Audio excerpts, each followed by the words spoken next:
the need for us to do for self and accept our own. It's getting real out here. Donald Trump just did a thing with the, bringing segregation back, and all of that, and it's like it's different viewpoints on it and all of that, but clearly there's a need for us to create our own businesses, create our own food supply, create our own beauty supply, and manufacture. Just don't distribute. How we see with Africa's, the Europeans dealing with Africa, is that the power is in the manufacturing, right? Africa has the resources, but the Europeans are taking the resources out of Africa and then refining them and manufacturing them and then making the money and then selling it back to Africa. So we have to refine our resources. We have to be the manufacturer. And it is, if we can't do it this year or within the next couple of years, that should be a goal in the future. We're working towards that and looking for other black people that are manufacturing. Link up with them. And I always say good business makes best friends. So if we do good business, we will have a lot of best friends. I do good business, so I got a lot of dear friends. I'm always interested in helping someone make money. You know what I'm saying? Let's make money together. So we have to do for self as black people. America is struggling because it exports more than it imports more than it exports. So that creates a trade deficit. And so that's why America is struggling right now, because like, to be in poverty, you're making about $20 an hour, right? So they can't pay $20 an hour for somebody to make a T-shirt, right? Because that's going to increase the price of that T-shirt, right? For that business owner to make a profit, they would need to sell that T-shirt for about $20-$50 for the T-shirt. But what happens is, over in China, over in India, they can pay someone $20 a month, so they can lower the price. And this is what they're doing. This is how Walmart is making millions. The stuff that's coming from Walmart is made over in those countries and then shipped over here. What are we manufacturing in America? Not much. Most is imported, and like our clothing. So they're paying someone little or nothing so that we can go to Walmart and get a $4 shirt, $20 sneakers. So we have to be able to make our own, do for self, and accept our own. Do business with black people.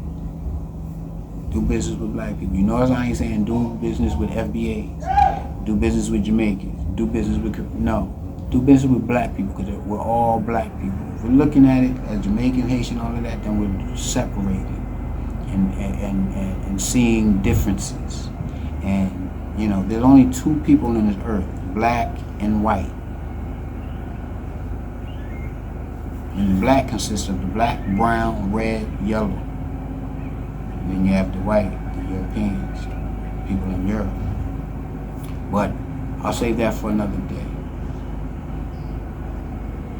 So we're already living in a new time, new season, in a new world order. Things are different now. The world is different. And what happens is, 10 years ago, everything was based on the American dollar. It's no longer that way. Iran has an economic system that excludes the dollar. They're working with Russia, China, they're all friends, India. There's a world outside of America who are working to unite by the second, because America was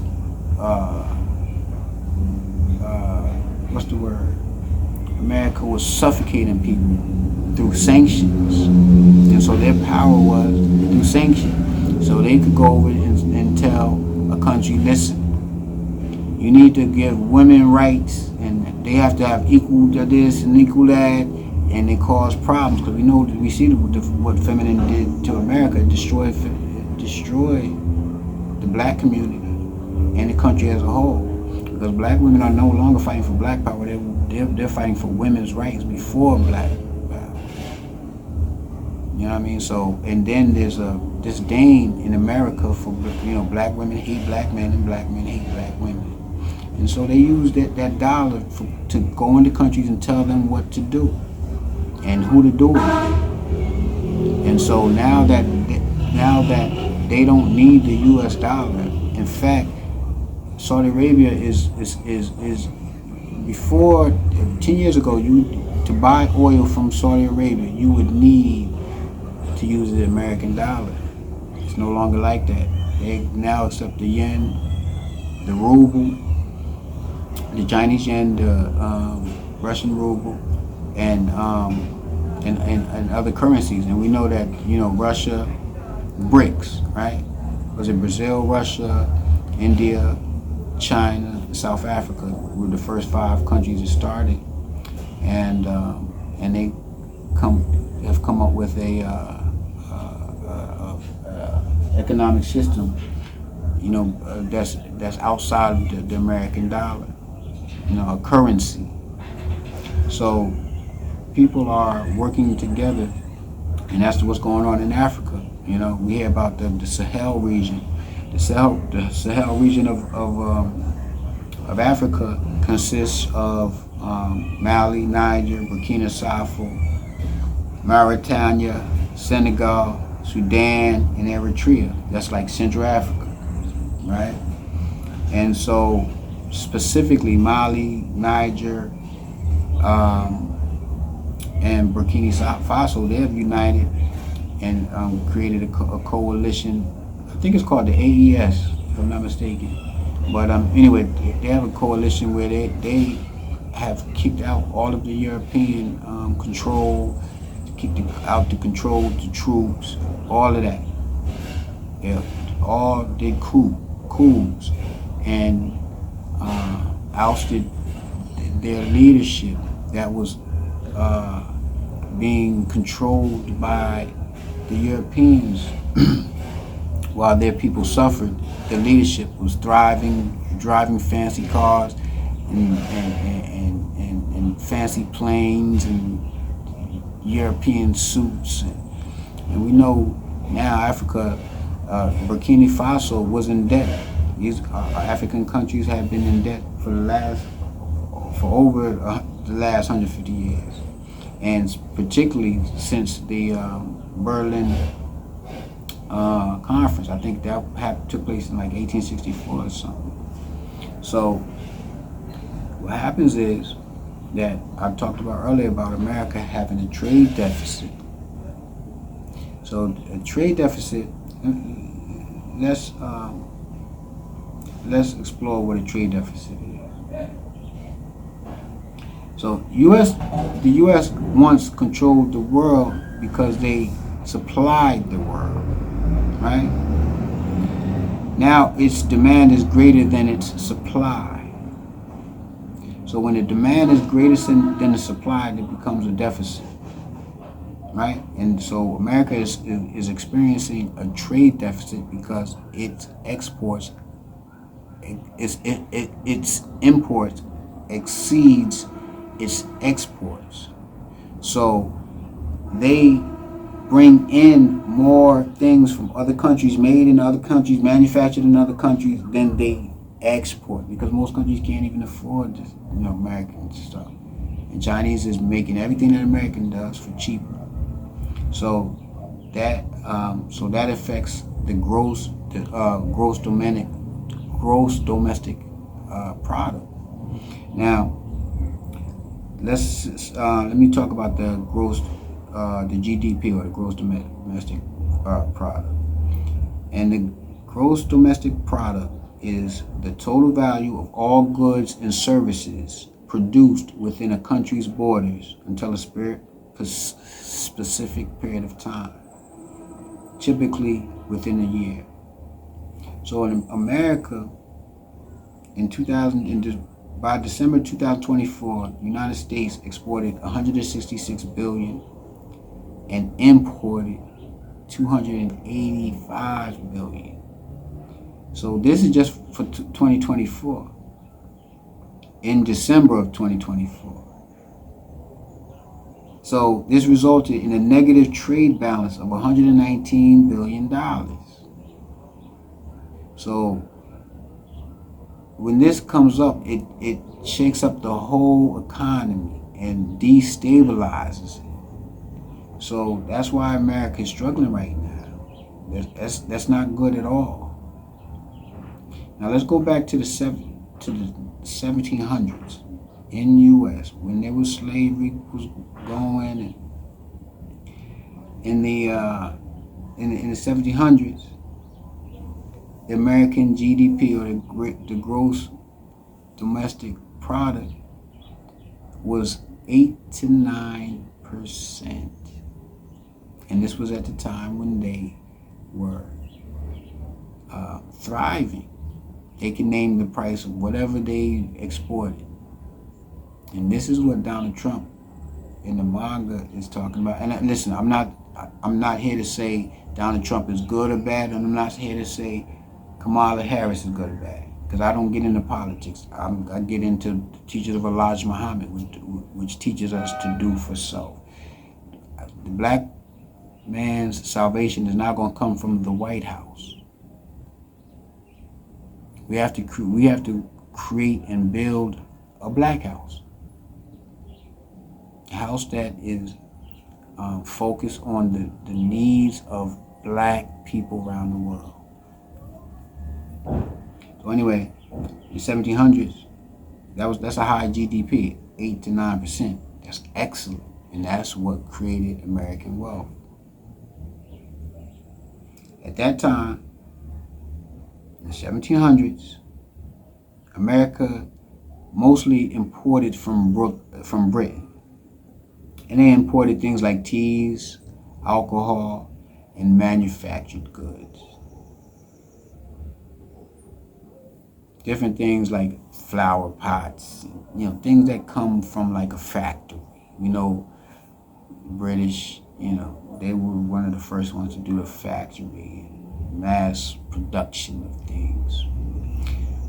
America's exports at that time were tobacco, bread, flour, rice, dried fish, cotton, and indigo. Indigo is blue coloring. It makes fabrics blue, purplish. So, you look back, when you see the old movies and things like that, like the Europeans didn't even have blue.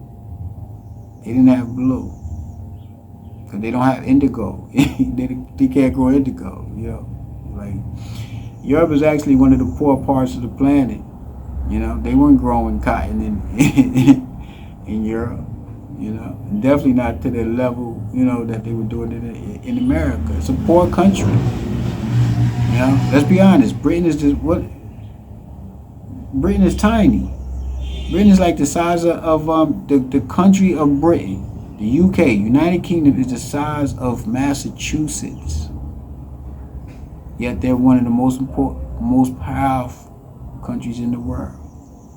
Or were. They're losing power by the day. They're still probably one of the most powerful, but they're losing power by the hour. It's the size of Massachusetts. Right? What makes America powerful is that they came to America, the continent of America, and created a system that would attract people who were looking for a specific lifestyle. So people would immigrate looking to live the American dream, because Europe was suffering.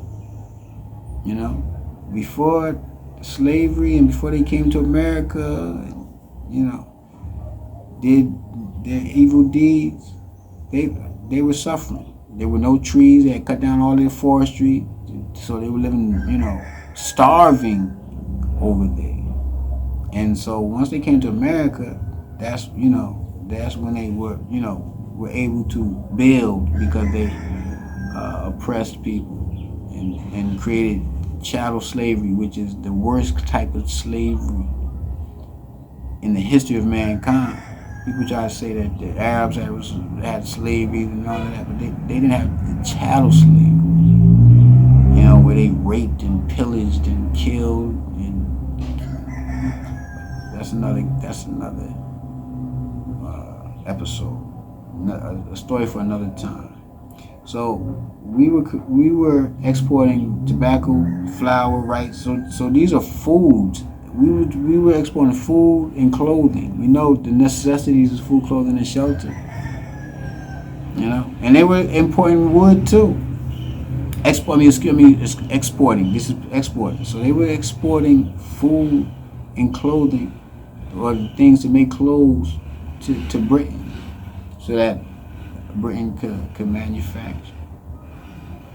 So in the 1700s, Britain accounted for 80% of America's imports before the Revolutionary War.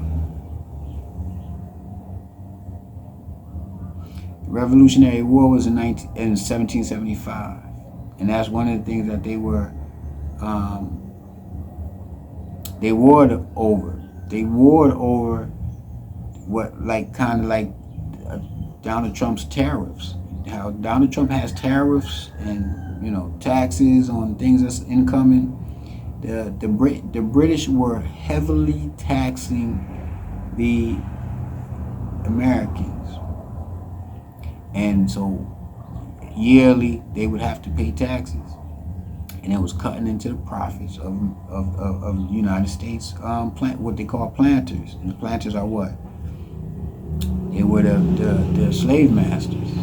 They were the most powerful group of people in the States. And they wanted to make more money. How do you make more money? By spending less. So they wanted to pay less to the Europeans, in the form of taxes. And so they revolted in 1775. So we know that July 4th, 1776, America got its independence officially. That was the official date of independence.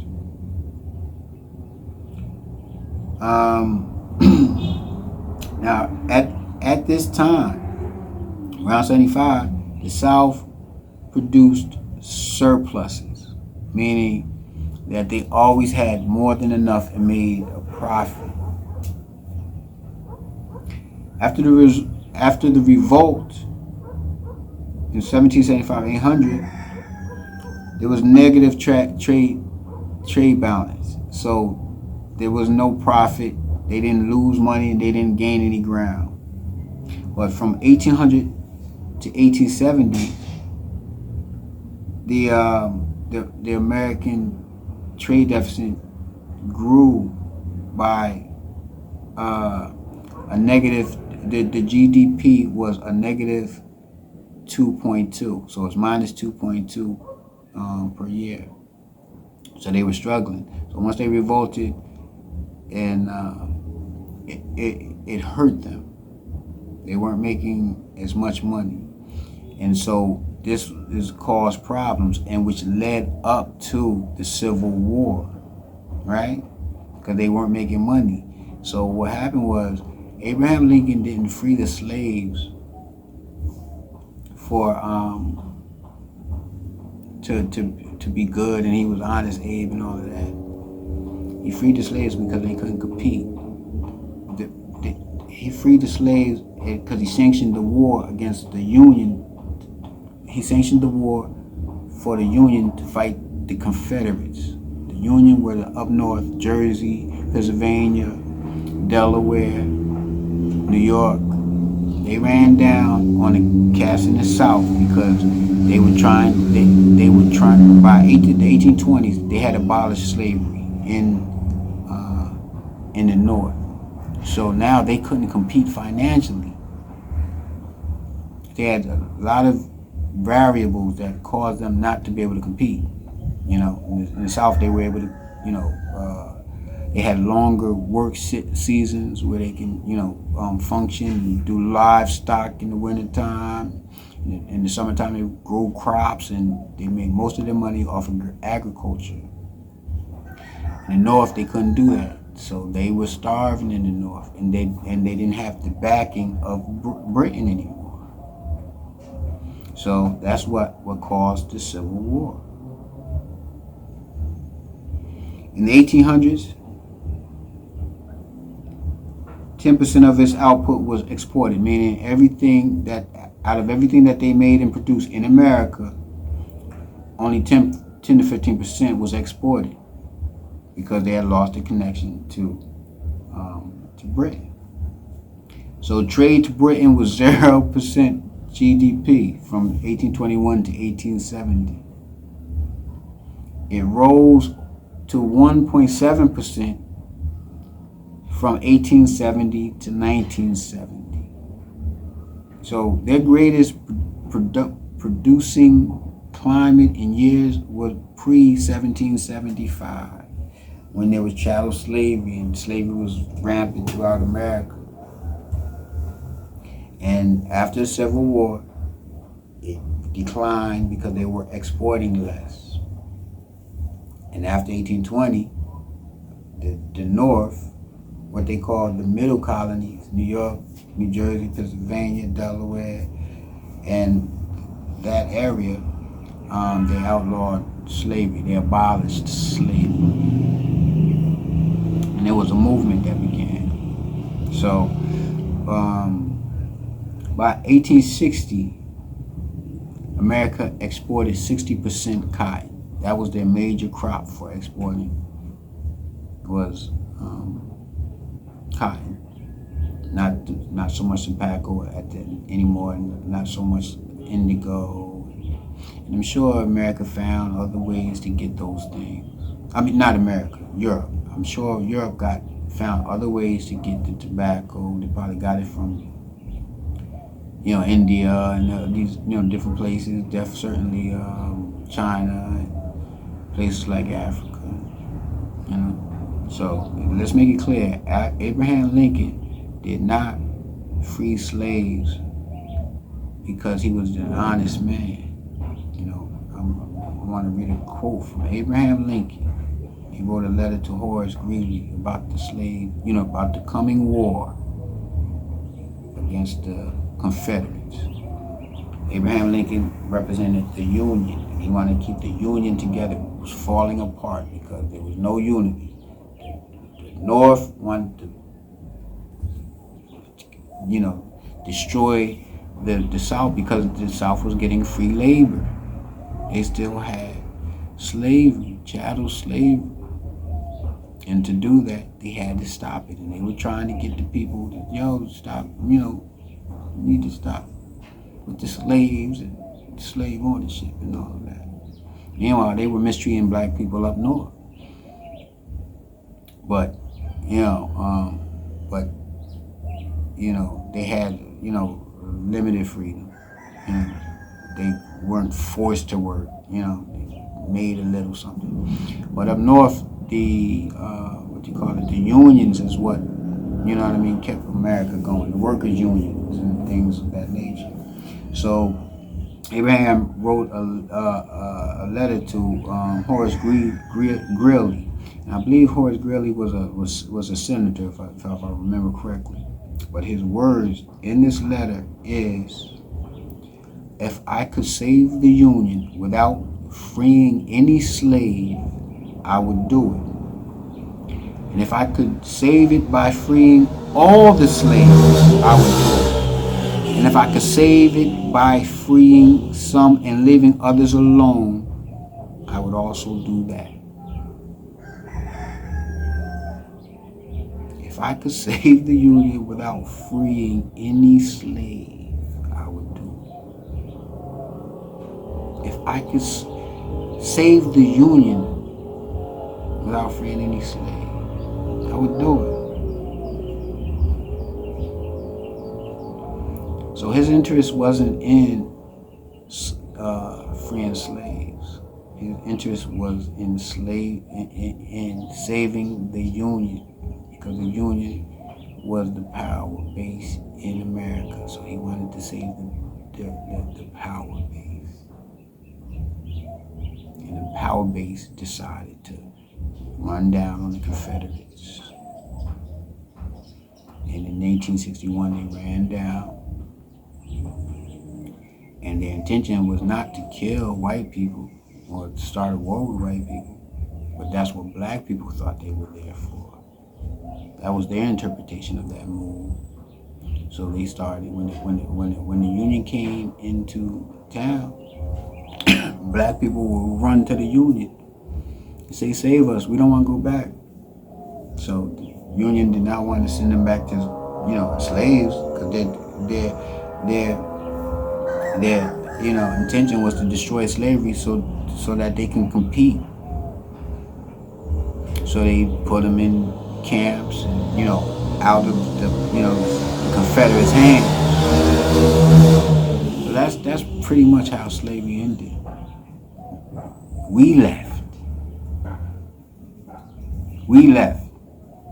and many of us started fighting against the Confederates to gain our so-called freedom. The story of a slave who overtook a river boat and floated up shore. You know what I mean? And turned it over to the Confederates. They didn't know what to do. But the one thing turned it over to the Union. And so the Union never armed black people to fight that war, because they didn't want black people killing white people. But I'm going to leave it there. As always, I'd like to thank you for your time. I'd like to thank you for the support. I'd love to thank you for all the PayPal. Every little bit is appreciated. I appreciate you all. And always love, peace, and happiness. P Funk City G.